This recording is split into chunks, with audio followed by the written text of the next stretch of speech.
Ask any New Yorker what their biggest stressor is, and you'll likely hear the same answer: the rent.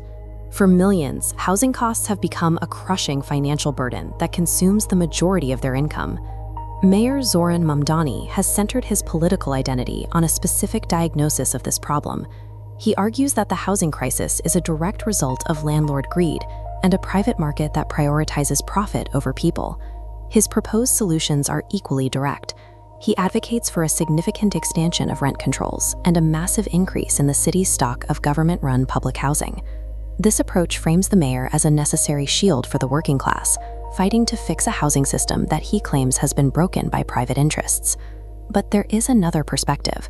Economists like Daniel Di Martino argue that this view overlooks the primary cause of the shortage. They see the mayor's diagnosis as a misunderstanding of how the market actually works. The counterargument is that the city is blaming the private sector for a crisis that is actually the cumulative result of decades of local policy. In this view, it's the layers of government regulation that have made housing scarce and expensive over time. To find the real solution, we have to determine if New York's housing problem is a failure of the market or if the market has simply been restricted by the state. Understanding the current crisis requires looking at the specific mechanisms that limit growth. It begins with zoning laws, the city's rules that dictate exactly what can be built and where. Expanding red zones show where it's illegal to build large apartment buildings. Furthermore, construction unions drive costs so high, New York is the most expensive place to build new housing. The result? Stagnant housing supply, while rent climbs sharply upward. This creates a predictable friction. Because zoning laws and labor deals are invisible to most people, frustrated renters often direct their anger at the most visible target, their landlords.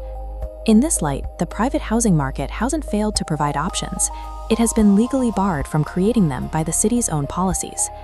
This dynamic creates an opening for more government intervention.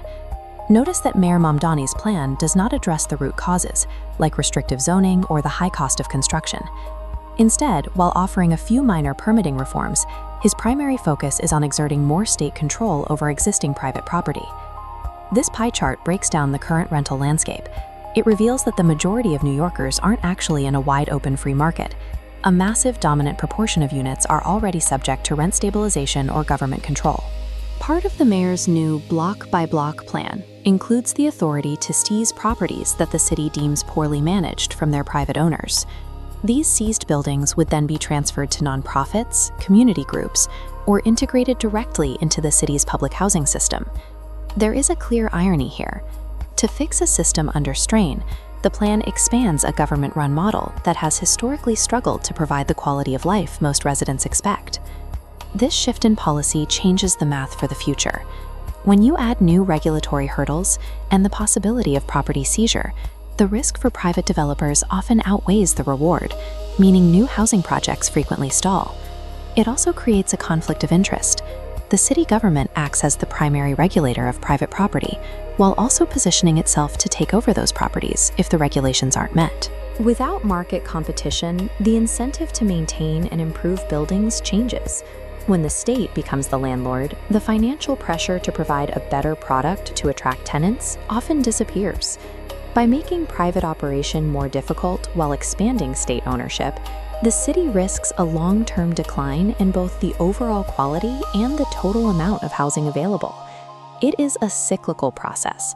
Policy choices create a shortage.